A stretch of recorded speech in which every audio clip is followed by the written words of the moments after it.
Well, good morning, ladies and gentlemen, and welcome to Grumman Pilot's YouTube channel. And today we're going to talk about learning to walk again in our Rewalk Exoskeleton.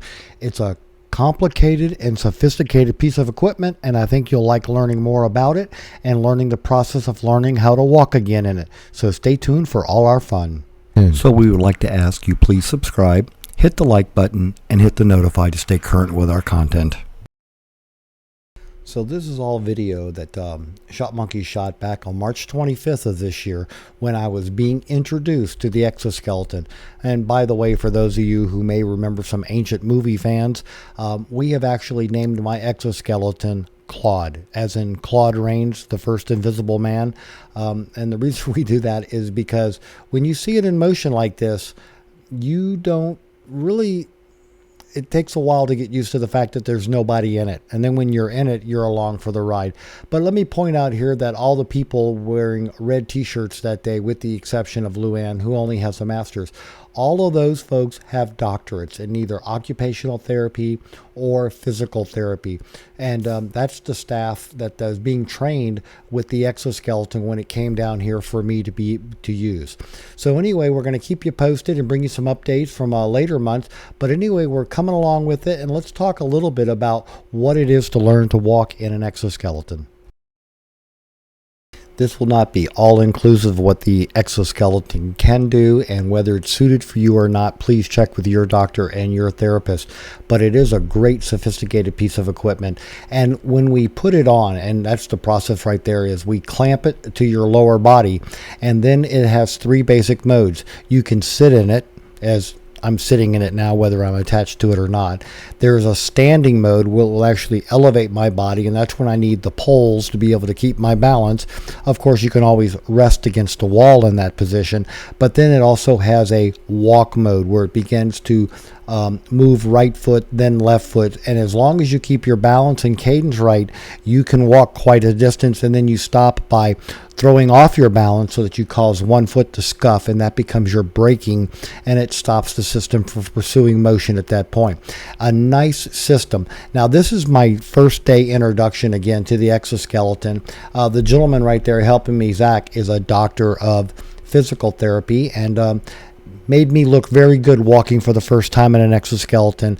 Now, these exoskeletons are complicated pieces of equipment, and I'm trying to give you some kind of a relevance because most of the people who will be watching this will be pilots.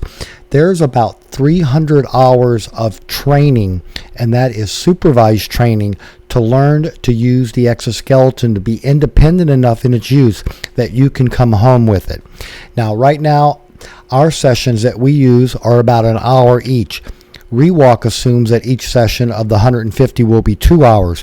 So we're at about hour 41 or 42 of that journey of 300 hours, but already I'm at the point that I'm on the advanced checklist, and we're going to pull those and show those up in a minute to show you kind of what all you need to learn to do it. But again, a nice system to use, and it does help with circulation, bowel, and bladder movement. So all pluses for those of you who are stuck in a wheelchair.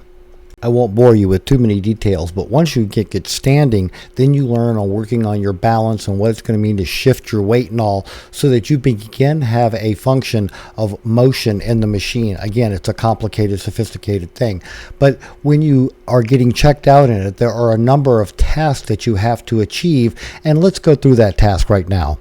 Now, the basic skill inventory checklist goes with 15 items. The first is transfers, meaning getting out of your chair or off a piece of furniture and into the exoskeleton, and that means getting into it. Then there's the manual joint adjustment. If you have to adjust it so that your knees are perfectly at the bend. Once it's adjusted for you, you don't have to do that again, but you do have to learn how to do that. Then there's donning and doffing of the system, meaning I'm going to clamp it all up on me and get ready to stand, and then I'm also going to sit down at the end of it, and I'm going to unclip out of the system and then transfer back to my normal chair.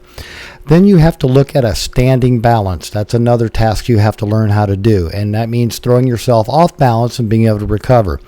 Then you have to sit to stand and stand to sit routine you learn.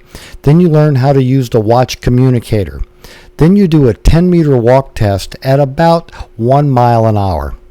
Then you have to learn to turn to the left and the right up to 180 degrees. And in the more advanced training we'll talk about, you actually learn how to walk a small circle for, like, you come through a doorway and you have to turn to the left because you want to go in the elevator immediately to your right. Then you learn to be able to walk through a doorway. That means you have to adjust for going through the door jamb. Then you have to learn how to stop. In the event of an emergency, you do learn the graceful collapse of the system so that if you do get stuck, you can gracefully collapse onto the ground and get out of the system. There's a bypass mode so that you can manually drive the system so that if your watch or communicator has a problem. And after every session, you do learn how to do a skin check because it is fairly tightly clamped to your body and you want to make sure you're not abrading the skin or causing any problems. Then there's all the general equipment like the laptop and the tools that all come with the Rewalk. And then finally, the end of the basic training is you learn how to do a wall rest, which doesn't sound complicated, but let me tell you, it's fairly nice when you can just not worrying about hold your balance and everything. And then we move on to the advanced topics. Now on the advanced checklist, there's 14 items, and the first one is to be able to walk in the Rewalk system and to be able to talk at the same time. To walk and talk, we're not going to get to the bubblegum portion of that yet. Then we have advanced walking skills where you're doing it in a noisy environment. So you have to learn to ignore the outside noise. Just like when you were learning to walk, you're not going to be distracted to concentrate on the system.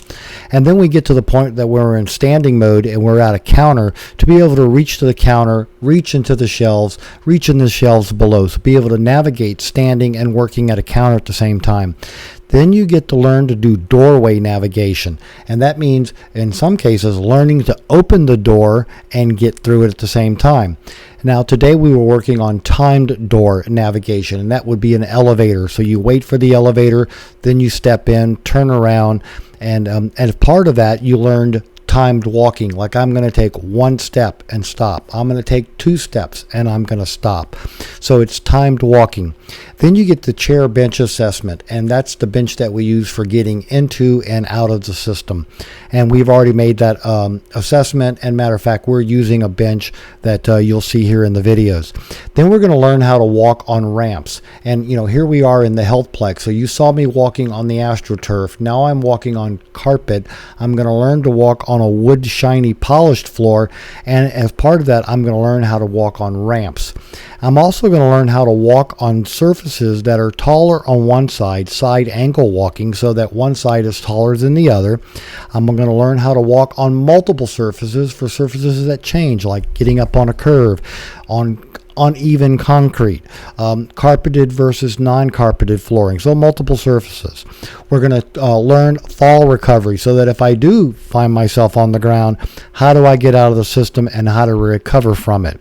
Then we're going to have a 10-meter walk test when we're moving at more than 1.5 miles an hour.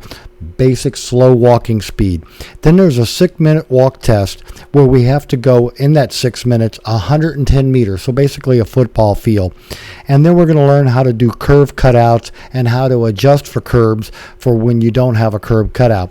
So that's the advanced skills that you will learn with a Rewalk system. And once you master all of those, you bring it home and then you use it in your day-to-day life, and that's what we're looking forward to. One of the nice things about a Rewalk is that when you buy it, you're not just like going to the hardware store and buying a tool and coming home and figuring it out on your own. Budgeted into that is the training that you will need to learn how to use it. The lady you see behind me right here is Lena, and she is our Vice President of Worldwide Training. So you're not out there on a limb all by yourself, and it's nice to have that support from the company who makes the system and works out a plan so that you can get to the end where you can take it home and use it independently. So again, it's a nice system. Thoroughly enjoyed using it. I hope this hasn't bored y'all too much about it. Now we're going to talk about the other aspect of part of my physical therapy, which is the cycling, which is the electrical stimulation of the muscles in my legs to help with circulation, to prevent muscle atrophy, and to remind the muscles, hey, this is what you used to do, and it's working out pretty good now. I think I've already mentioned in here in the introduction that because of working with the Rewalk and doing the Milo cycle, I am now at the point now in vaults and transfers, I can actually feel pressure on the bottoms of my feet, and that's called proprioceptive perception, and that's muscle feedback to my brain to let me know what I'm doing to my body. So we hope you found all that useful.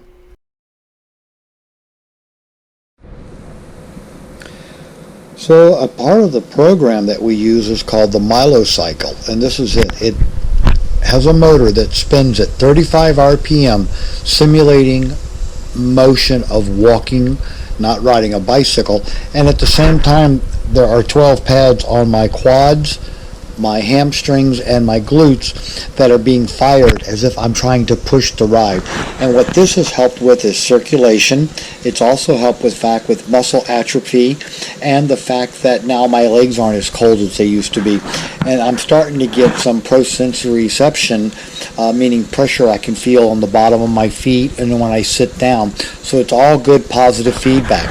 And again, we don't know whether it's part of the cycle, which we have, or whether it's the Rewalk that we're using or the therapy I'm getting, but whatever it is, I'm happy for all.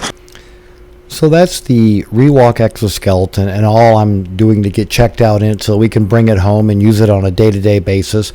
We're also on a day-to-day basis using the cycle, and these are all parts of our therapy that are helping us get sensation back in our lower body, and we're very hopeful for the future with all of that. So ladies and gentlemen, we hope you found all this useful and informative. Thanks so much for watching, and have a great day flying your Grumman.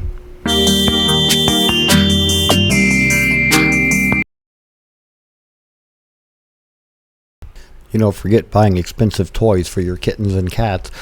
We find that just taking the aircraft spruce box and the paper on the tile floor is more than enough amusement for them for hours.